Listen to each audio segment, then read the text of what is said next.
కామారెడ్డిలో గత 2 సంవత్సరాలుగా ఇక్కడ జరుగుతున్నటువంటి ప్రశాంత వాతావరణాన్ని ఎమ్మెల్యేగా రాజకీయ మార్పులు రావాలి, కరప్షన్ లేకుండా నడవాలి, పేద ప్రజలకు సర్వీస్ చేయాలి, ఆడంబరాలకు పోకుండా సింప్లిసిటీగా చాలా సింపుల్గా ప్రజలకు అందుబాటులో ఉంటే బాగుంటుందని చెప్పి ఒక్కరినే వెళ్ళడం, ఊర్లోకి వెళ్ళడం, మాట్లాడడం, రావడం, ఎక్కడికి వెళ్ళినా ఒక్కరినే రావడం, ఈ ఫ్లెక్సీల హంగామా కానీ, ఆడంబరాలు కానీ, కాన్వాయిలు కానీ, కరప్షన్లు లేకుండా మార్పులు తీసుకురావాలా, యువతకు భవిష్యత్తు చూపించాలా. రాజకీయం అంటే అది కలెక్షన్ కాదు, ఖాదీ అంటే కలెక్షన్ కాదు, అది సర్వీస్ అనేది తెలవాలా. తెలుపుదనానికి చిమ్మము ప్రజలకు సేవ చేయడం అనేది తెలవాలని చెప్పేసి నేను ప్రయత్నం చేస్తూ వస్తుంటే అధికారం ఉంది కదా అనే అహంకారంతో గత 2 సంవత్సరాలుగా ప్రభుత్వ సలహాదారుగా వచ్చిన తర్వాత నుండి ముఖ్యమంత్రి రేవంత్ రెడ్డి గారు ఓటమి చెందిన ఈ ప్రాంతం నుంచి అతనికి ప్రభుత్వ సలహాదారుగా ఇచ్చిన తర్వాత నేనే మొత్తం చేస్తున్నా, ఈ 40 ఏళ్ళు ఏమీ చేయకుండా ఇప్పుడే నేను మొత్తం చేస్తున్నా అన్నంత ఆత్రంతో ఇన్ఛార్జ్ మినిస్టర్లను పెట్టి ఇష్టం ఉన్నట్టు వ్యవహరిస్తూ ఉంటే, క్వాలిటీ లేని వర్క్ చేస్తూ ఉంటే అడ్డుకున్నటువంటి వ్యక్తిని డబ్బులు ప్రభుత్వం నుంచి అధికారుల ద్వారా నేను రాసిన లెటర్ల ద్వారా వచ్చిన శాంక్షన్స్ని నేను తెప్పించిన అని చెప్పుకుంటూ ఇన్ఛార్జ్ మినిస్టర్ని తీసుకొచ్చుకుంటూ ప్రోటోకాల్ లేదు అని నేను మాట్లాడడం వల్ల అధికారులు వెంట వెళ్ళలేకపోవడం వల్ల ఇన్ఛార్జ్ మినిస్టర్ని పెట్టుకొని రాజకీయం చేస్తున్నటువంటి ఈ షబ్బీర్ అలీ చేస్తూ ఉండని చూద్దాం, ఇంకొక 2 సంవత్సరాలు, ఇంకొక సంవత్సరం వరకు చూద్దాం, ఏమీ ఇబ్బంది లేదు అని చెప్పి ఆలోచిస్తూ కొంచెం ప్రజల పక్షాన చూసాం. కార్యకర్తలు కొట్లాడుకొని ప్రశాంత వాతావరణాన్ని ఇవాళ రాజకీయ రణరంగంగా మార్చడం బాగుండదు, మార్పు కోరుతున్న వ్యక్తిగా ఓర్పు ఉండాలి అనుకొని నేను ఓర్పుతో ఉంటే ఓటమి చెందిన వ్యక్తి ఇక్కడి నుంచి పారిపోయి నిజామాబాద్లో పోటీ చేసి ఓటమి చెంది ఇవాళ మళ్ళీ కామారెడ్డిలో ఉంటూ ఈ రాజకీయం చేస్తున్నటువంటి వ్యక్తి ఆయన. వెంకటరమణారెడ్డి అవినీతిలో కింగ్ అన్నారు. వెంకటరమణారెడ్డికి కౌన్సిలర్ సీట్ ఇచ్చి రాజకీయ రంగప్రవేశం చేసిన అని చెప్తున్నాడు. వెంకటరమణారెడ్డికి జడ్పీటీసీ ఇచ్చి జడ్పీ చైర్మన్ చేసిన అని చెప్తున్నాడు. నువ్వు చేసేది ఏంది నాయన? నువ్వేం చేసేది ఉంది? నువ్వెవడి అసలు ఇవి చేయనికి? రాష్ట్రంలో కాంగ్రెస్ పార్టీ అధికారంలో ఉన్నప్పుడు రాష్ట్రంలో ముఖ్యమంత్రిగా ఉన్న రాజశేఖర్ రెడ్డి గారు అప్పుడు కౌన్సిలర్ ఇస్తే నీవే ఓటమి చెందించినావు, నీవే ఆపోజిషన్లో ఉన్నటువంటి బీజేపీ కౌన్సిలర్ ఇప్పుడు ప్రస్తుతం నీ కాంగ్రెస్లో చేరిన కృష్ణమోహన్కు సపోర్ట్ చేసి నన్ను ఓటమికి గురి చేసినటువంటి వ్యక్తివి నీవు. 2006లో మళ్ళీ రాజశేఖర రెడ్డి గారు జడ్పీటీసీ తాడవాయికి ఇస్తే అక్కడ సొంత బలంతో గెలిచినటువంటి వ్యక్తిని నేను. కాంగ్రెస్కు 2 కాన్స్టిట్యున్సీల్లో 10 జడ్పీటీసీలు ఉంటే 2 వచ్చినాయి, ఒకటి మాచారెడ్డి, అది కూడా అందరినీ కొనుక్కొని యునానిమస్ చేసుకున్నారు అక్కడ వ్యక్తులు. ఇకపోతే నేను ఒక్కడిని తాడవాయి మండలం నుంచి గెలిచిన, మిగతా అన్ని కూడా టీఆర్ఎస్ టీడీపీ గెలిచింది.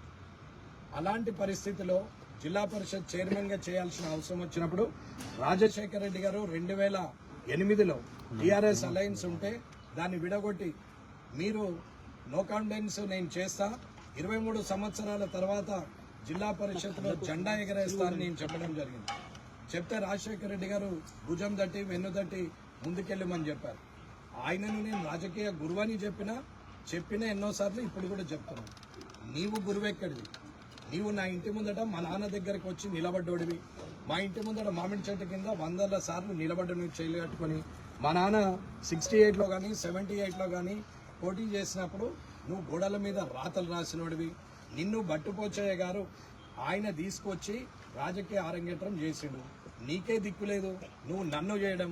మా తండ్రి 25 సంవత్సరాల సమితి ప్రెసిడెంట్, నాకు నువ్వు రాజకీయ భిక్ష పెట్టుడు అనేది ఎవడన్నా నమ్ముతాడా? అసలు నీకేమన్నా అర్థం ఉందా? నువ్వు ఎక్కడి నుండి వచ్చినావు? నీ బతికేంది? మాచారెడ్డిలో ఉన్న మాచారెడ్డి ప్రజలకు తెలియదా? ఆఖరికి నువ్వు ఇప్పుడు కట్టినటువంటి ఇల్లు ఏదైతే 5 అంతస్తులుందో దానికి కూడా మున్సిపల్ పర్మిషన్ లేదు. కనీసం ఐదు అంతస్తులున్న ఆ బిల్డింగ్ చుట్టూరా ఫైర్ ఇంజన్ తిరగాలి, సెట్ బ్యాక్స్ లేవు. నీ సంగతి ఎవరికి తెలియదు. సరే, నీ గురించి మాట్లాడితే ఇంకా 2 ఏళ్ళు మాట్లాడినా సమయం సరిపోదు. సరే, వ్యక్తిగా నీకు 2 సంవత్సరాలుగా వయసులో పెద్దోడిగా నేను గౌరవం ఇస్తూ వచ్చిన పోన్లే కానీ నీవెంత దూరం ఎగబాకినవంటే రాజకీయ స్వార్థం, అధికారం కోసం ఈ నియోజకవర్గం నా సొంతం, మాకు మా జాగిర్ రాసి ఇచ్చిండు, నేను ఒక రజాకర్ని అన్నట్టు నీవు డ్రామాలు చేస్తూ వచ్చినావు. ముఖ్యమంత్రి రేవంత్ రెడ్డి గారు ఓటమి చెందిన ఈ ప్రాంతంలో నీవు ఆధిపత్యం చేయడానికి ప్రయత్నం చేస్తావు. ఇది ప్రజలు గమనిస్తూనే ఉన్నారు. నీవు చెప్పిన చరిత్ర నీకే చెప్తున్నా. ఇకపోతే నీవు చేయబట్టే నేను కాంగ్రెస్ నుంచి బయటకు వెళ్ళాను. రాజశేఖర రెడ్డి గారు చనిపోయిన తర్వాత నీ వల్ల చాలా ఇబ్బందులు ఎదుర్కొని అందరూ ఇబ్బందుల పాలైంది. అప్పుడున్న జనార్దన్ గౌడ్ గారు కానీ, ప్రతాప్ రెడ్డి గారు కానీ, నేను కానీ, ఆకుల శ్రీనివాస్ గారు కానీ, ఎల్లారెడ్డిలో ఎంతమంది ఉన్నారో అంతమందిని రోడ్డు మీదకి తీసుకొచ్చారు. ఇవాళ ఇక్కడ డాక్టర్ వెంకట్ జమున రాథోడ్ గారిని కూడా రోడ్డు మీదకే తీసుకొచ్చారు. ఇక్కడ ఉన్నటువంటి యావత్తు మందిని ఇవాళ తన్నులు తిన్నటువంటి పారిపోయి దాడికి వచ్చినటువంటి మహేందర్ రెడ్డిని కూడా కనీసము ఆ ఊరి సర్పంచ్గా ఆయనంతలా అయింది, కానీ ఆయన ఒక్క పదవి కూడా ఇప్పించలేదు. నువ్వు ఎవరిని కామారెడ్డి కాన్స్టిట్యున్సీని దాటి నిన్ను కాదని రాష్ట్రానికి ఎవరిని పోనివ్వలేవు. ఇటీవల పోయింది ఒక చంద్రశేఖర్ రెడ్డి మాత్రమే నిన్ను కాదని పోయింది. అది తప్ప నువ్వెవరిని కూడా రాష్ట్రంలో ప్రధాన పోస్టులో ఉంచే ఆలోచన పార్టీ పోస్టులో కాదు, ప్రభుత్వం పోస్టులో కూడా ఉంచావు. నిజామాబాద్లో 4 కార్పొరేషన్లు వస్తాయి, బాన్స్వాడలో వస్తాయి, కానీ కామారెడ్డిలో రాదు. 30 ఏళ్ళు నీ వెనకాలే తిరిగినా ఇంకా కామారెడ్డిలో కౌన్సిలర్ స్థాయో ఆ కింది స్థాయి ఉండాల్సిందే తప్ప పైకి ఎదగనీయం. ఇలాంటి పరిస్థితుల్లో మళ్ళీ తగదునమ్మా అని చెప్పి మళ్ళీ వచ్చినాం. ఇవాళ నీకు మర్యాదగా గౌరవంగా మర్యాదగా చెప్పి చూసి కాని పక్షంలో నేను మాట్లాడాల్సి వచ్చింది. అసెంబ్లీలో ఉందాగా ఉండాలి. వరల్డ్ క్లాస్ హైదరాబాద్లో 3rd క్లాస్ పాలిటిక్స్ ఉండకూడదు, మంచిగా ఉండాలి అని చెప్పి చెప్పడం జరిగింది. అలాంటి మనిషిని ఇవాళ నేను చిన్న లాస్ట్ అండ్ లీస్ట్ బూత్నే మాట్లాడే పరిస్థితికి వాడు వీడనే పరిస్థితికి తీసుకొచ్చింది నీవు కాదా. ఇవాళ అది అయిపోయిన తర్వాత లేని ఆరోపణలు చేస్తున్నాను. సరే, ఆరోరా కాలేజీలో అయినా, శిశు మందిర్లో అయినా, కామారెడ్డి కాలేజీ భూముల్లో అయినా ఎవరు ఏం చేశారనేది ఇంతకుముందు రంజిత్ మోహన్ గారు చెప్పారు. ఆయన అప్పటి నుంచి వింటున్నటువంటి వ్యక్తి, స్వయంగా ఆయన సంతకాలతోని ఆయన చూసినటువంటి వ్యక్తి. ఇవాళ ఎవరికి చేశారు, 142 ఎకరాలు ఎవరెవరికి చేశారు అనేది డీటెయిల్ చెప్పారు ఆయన. మిగతా భూమిని కూడా కలెక్టర్ సత్యనారాయణ ఉన్నప్పుడు రామచంద్రారెడ్డి గారు పౌరాపటాన్ని తీసుకొని ఆయన చేసినటువంటి ఇది భూములు. ఈ శిశు మందిరికి కూడా లీజ్ అగ్రిమెంట్ ఇచ్చిరో దాని అమౌంట్ కూడా కాలేజీలో పడుతున్నది, అది అమ్మలేదు. నీకేది దోస్తే అది చిన్నపిల్లలకు చెప్పి తిట్టండి, నోటికి వచ్చినట్టు మాట్లాడరు, వాళ్ళు దో తిప్పుతాం, ఆయన పాయింట్ తిప్పుతాం, మీరు ఏమో చేస్తాం, పలుగొడతాం అంటే ఇవాళ అర్థమైంది కదా అన్న, ఓంది పలుగుతుంది అన్న. ఇది ముహూర్తం, ఇది ఓన్లీ ముహూర్తం, ట్రైలర్. మీకు సినిమా ముందట ఉన్నది. మీరేమో అనుకుంటున్నారు, మర్యాద ఉంటే మర్యాదగానే ఉంటుంది. మర్యాద తప్పితే ఖాళీ ఒక 100 మంది కూడా లేని పరిస్థితులలో ఇలాంటి పరిస్థితి ఎదుర్కొన్నారు మీరు. ఒకవేళ నేను ఎవరూ రావద్దని మెసేజ్ గ్రామాల్లో పెట్టినా కాబట్టి ఎవరు రాలే. ఒకవేళ నేనే రండి అంటే తక్క నీ మనుషులుంటే లెక్క పెట్టేసుకు ఒక 4000 మంది వస్తారు. నీవు అనుకుంటున్నావు ఊర్లలోకి వస్తే ఈపులు పలగొడతాం, చెప్పులతో కొడతాం, నిన్ను గుద్దుతాం, ప్రత్యక్ష దాడికి దిగుతాం, నిన్ను చంపేస్తామని బెదిరిస్తున్నారు కదా. మీరు బెదిరించినందుకు నేను ఎస్పీ గారికి ఆల్రెడీ లెటర్ ఇచ్చిన. నాకు వీళ్ళందరూ ప్రత్యక్ష దాడికి దిగుతామని బెదిరిస్తున్నారు, రేపు ప్రొద్దున నాకేదైనా జరిగితే మీదే బాధ్యత అని ఎస్పీ గారికి మొన్ననే లెటర్ ఇచ్చిన. నేను అనుమానించినట్టు ఇలా ఆ పనికి పూనుకున్నాను. నేను సందీప్కు ఫోన్ చేసి ఏదైతే నీవు అన్నావో అది ప్రూవ్ చేద్దాం, నీవు రా, ఒకవేళ మా నాన్న తప్పు చేస్తే మా నాన్న ఫోటో తీసుకొని వచ్చి నేనే చెప్పుతో కొడతా, లేదు నేను తప్పు చేస్తే నువ్వే నీ చెప్పుతో నన్ను కొట్టు, లేదు ఇదే తప్పుడు ఆరోపణ చేస్తే ఆరోపణ చేపించినటువంటి వ్యక్తి లేదా నువ్వు ఏ శిక్ష కరువులు నువ్వు అది ఆలోచించుకో, రేపు ఒక్కనివే రా, నేను ఒక్కనే వేస్తా, ప్రెస్ ఉంటారని చెప్పిన. ప్రెస్లో కూడా ఆఫీసర్లు దానికి సంబంధించిన కాలేజీ భూములలో ఉన్నటువంటి ఆఫీసులకు సంబంధించిన అధికారులను రమ్మని చెప్పినాం. ఎక్కడెక్కడ ఎన్నెన్ని భూములు ఇచ్చినామో ఎవరెవరు అధికారులు ఉన్నారో వాళ్ళందరినీ రమ్మని చెప్పినాం, కానీ కార్యకర్తలను రమ్మని చెప్పలేదు. కానీ మీరేం చేశారు? వేలాదిగా తరలి రండి. దేనికి? నేను ఒక్కనే వస్తాను, నువ్వు రా, ప్రూవ్ చేయని చెప్పినాను. వేలాదిగా తరలి వచ్చి ఏం చేస్తారు అంటే మీరు కొట్టాలా, తన్నాలా, చంపాలని డిసైడ్ అయిపోయారు అనమాట. ఎందుకంత ఇబ్బంది మీకు అంటే మీ అరాచకాలను, ఆగడాలను, మీ కరప్షన్ను అడ్డుకుంటున్నాడు అనేది. దీనికి తోడు మీరు కలిసిందే బీఆర్ఎస్తో, మీరిద్దరు ఒకటే.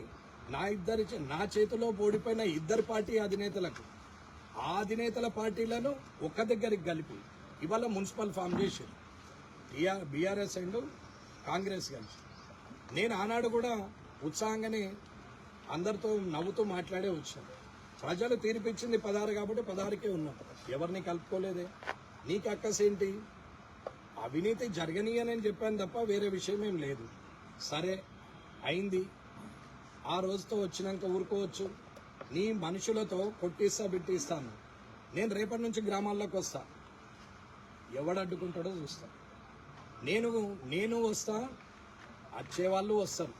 దమ్మున్నోడు ఎవడైనా అడ్డుకోవచ్చు, ఏం పర్వాలేదు. నేను పేపర్ కోసం చెప్పట్లేదు. ఇవాళ నేను ఏదైతే చెప్పినో ఒక్కరు రమ్మని చెప్పినా నేను ఒక్కరినే వస్తున్నా అన్న. నువ్వు వేలాదిగా తరలి రమ్మన్నా నేను రావడానికే సిద్ధంగా ఉన్నా. కానీ నేను పెట్టింది మెసేజ్ 2:42కు పాత్రికేయులకు పెట్టిన, ఫైనల్ మెసేజ్ 3:12కు పంపించిన. ఇది రికార్డుకు టైంతో సహా చెప్తున్నా. దాని తర్వాత మీరు వేలాదిగా రండి అని మీరు మెసేజ్లు పెట్టారు. అయినా నేను సిద్ధంగానే ఉన్నాం. రాత్రి 8 గంటలకు బాన్స్వాడలో గొడవ స్టార్ట్ అయింది. రాత్రి 8 గంటలకు బాన్స్వాడలో గొడవ మొదలైంది. అక్కడ హిందూ ముస్లిం గొడవలు చాలా అయిన తర్వాత ఎస్పీ గారు అక్కడి నుంచే ఫోన్ చేసి మాట్లాడి, మీరు ఇక్కడ ఏమన్నా మాట్లాడగలిగే ఆఫీసర్ బాగుంటుందంటే ల్యాండ్ ఆర్డర్ ఇష్యూ కాబట్టి నేను కూడా అక్కడ ఉన్నటువంటి బీజేపీ వాళ్ళని, హిందువాహిని వాళ్ళను, అన్యక్షేత్రాల వాళ్ళందరితో మాట్లాడి ఏదైతే తప్పు చేసినటువంటి వ్యక్తి ఉన్నాడో ఆ తప్పు చేసిన వ్యక్తిని ఎస్పీ గారు మేము శిక్షిస్తాము, ఈ గొడవను ఆపితే బాగుంటుంది, ల్యాండ్ ఆర్డర్ ఇష్యూ వస్తున్నది, వేలాది మంది పోలీసులు ఇక్కడికి వచ్చి, వందలాది మంది పోలీసులు వచ్చినాం, వేలాది మంది ప్రజలు వస్తున్నారు, ఇబ్బందులు అవుతుందని చెప్తే నేను మాట్లాడాను. ఇక్కడున్న చైతన్యరెడ్డి గారు, ఇక్కడున్న సిఐ నరహరి గారు, అక్కడ ఉన్నటువంటి ఎస్పీ గారు, అందరూ అక్కడున్న ఏఎస్పీలు అందరూ ఫోన్ చేస్తే సరే అని మాట్లాడినాం. రాత్రి 12:30 వరకు అది మొత్తం సద్దుమనేటట్టు చేశారు. ఉదయం లేచి నేను వస్తే అక్కడ పోలీసులు, ఇక్కడ పోలీసులు వేలాదిగా తరలిరండి అని మీరు పెట్టిన మెసేజ్లను చూసుకొని నేను బయలుదేరుతుంటే ఇంటి ముందట సుమారు 100 మంది పోలీసులు ఉన్నారు. 7:30కి మీరే 9:30, నేను 10 అన్నా, మీరు 8:30 అన్నారు, మళ్ళా 9:30 అన్నారు. సరే మీకన్నా ముందు నేనే వస్తా అనుకున్నా, ఒక్కడనే బయలుదేరినాం వితౌట్ గన్మెన్స్. కానీ పోలీసులు అడ్డుకున్నారు. ఎస్పీ గారు ఫోన్ చేసి, అన్నీ తెలిసిన వ్యక్తులు, మీరంటే గౌరవం ఉంది, మీరు ల్యాండ్ ఆర్డర్ను కాపాడతారు అనుకున్నాం, ఇన్ని రోజులు ప్రశాంతంగా ఉన్న కాన్స్టిట్యున్సీని రణరంగంగా మారుతున్నది, మీరు సహకరిస్తే బాగుంటుంది. బాన్స్వాడలో సమస్య చాలా జటిలంగా ఉంది, మీకు కూడా తెలుసు. ఇక్కడ 144 సెక్షన్ ఉంది, మళ్ళీ కామారెడ్డిలో అంటే ఈ పోలీస్ ఆ పోలీస్ చాలా సఫర్ అవుతామండి. ఒక్కసారి మీరు ఇల్లు కదలకుంటే మిగతాదంతా మేము చూసుకుంటామంటే సరే మంచిది, పర్వాలేదు. కానీ కలెక్టర్ గారు రెవెన్యూ రికార్డ్స్ని తెప్పించి, ఈసీలు పహానీలు తెప్పించి, ఈ 263 ఎకరాల నర ఎంతైతే భూమి ఉందో ఈ భూమిలో ఒక్క ఇంచు కూడా ఎటన్నా పోతే నేను రాజీనామా చేస్తా, లేదు అంటే కలెక్టర్ గారు ప్రకటించాలి. ఈ భూముల విషయం 30 ఏళ్లుగా బదనాం చేసుకుంటూ తిరుగుతున్నారు నన్ను, మా తండ్రి గారిని. ఇవాళ ఎవడెవడో లేచినోడు లేవనోడు, వెంట్రుక పుట్టినప్పుడు కూడా పుట్టినటువంటి వ్యక్తి అటువంటి వాడు కూడా ఇవాళ మాట్లాడుతూ ఉంటే కుటుంబాన్ని అవినీతి పరులు అని చెప్తే 263 ఎకరాలు తయారు చేసినప్పుడు చుట్టుపక్కల మేము 100 ఎకరాలు కబ్జా పెట్టాలి, ఎక్కడ అరగజం లేదు. ఇవాళ 263 ఎకరాలు ఒక్క గజం అమ్మితే నిరూపించమంటే నిరూపించరు. కానీ ప్రతిసారి అవినీతి అవినీతి అని అంటాడు. ఇదే దొంగ ఆ రోజు ఇలాగే చేశారు, మళ్ళీ ఈ రోజు అలాగే చేస్తున్నారు. కాబట్టి నిరూపించుకోవాల్సిన బాధ్యత నాది. ఇది నా విషయము, నన్ను అన్నారు కాబట్టి కార్యకర్తలు రావద్దు, ఒక్కడనే వస్తా అని చెప్పడం జరిగింది. నేను వెళ్ళితే పోలీసులు ఆపినరు కాబట్టి ల్యాండ్ ఆర్డర్ ఇష్యూ ఉందంటే ఇంట్లో ఉన్నా. ఇంట్లో ఉంటే దొంగలాగి ఇంట్లో ఉన్నాడని అంటున్నారు. దొంగ ఎవరో ప్రజలకు తెలుసు, దొరెవడో ప్రజలకు తెలుసు. ఎవడు ఎవరికి సాయం చేసిండు, ఎవడు అమ్ముకున్నాడు, ఎవడు సంపాదించుకున్నాడు, ఎవడు ఎంతటి నీతిమంతుడో. ఇవాళ నువ్వు కట్టిన ఇల్లును చూస్తే దానికి పర్మిషన్ లేదంటే, నువ్వు కనీసం బెటర్మెంట్ కట్టలేవంటే, పర్మిషన్ లేని ఇల్లు కట్టినవంటే నువ్వెంత నిజాయితీపరుడువో అందరికీ తెలుస్తుంది. కింది వాళ్ళతోని ఏదేదో మాట్లాడించి చెప్పి ఇష్టం ఉన్నట్టు మాట్లాడిస్తున్నావు. సరే, మాట్లాడిన వాడికి భవిష్యత్తే సమాధానం చెప్తుంది, కానీ నీకు నేనే సమాధానం చెప్తా. నీవు అనుకుంటున్నావు నేను మొన్న ఆరోపించిన నీ కొడుకు రేప్ కేసు నుంచి మొదలు పెడితే నేను ఆరోపించిన ప్రతి ఒక్కటి కూడా నేను సాక్ష్యంతోనే మాట్లాడు. ఊరుకునే ప్రసక్తే లేదు. మీ ఇయ్యంపుడు ఏకైకాన్ని కావచ్చు, మీకు పోలీస్ సపోర్ట్ ఉండొచ్చు, ఇవాళ అధికారంలో కాంగ్రెస్ ఉండొచ్చు, ముఖ్యమంత్రి రేవంత్ రెడ్డి నీకు మద్దతు ఉండొచ్చు.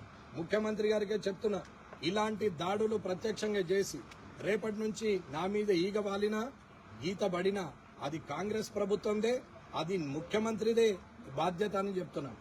ఇక్కడున్న పోలీసులకు కానీ ఇప్పటి వరకు గౌరవించిన పోలీసులకు కూడా చెప్తున్నాను, రేపటి నుంచి నేను ఖచ్చితంగా గ్రామాల్లో తిరుగుతా, నేను పోతా, ఎవడు అడ్డం వస్తాడో నేను కూడా చూస్తా.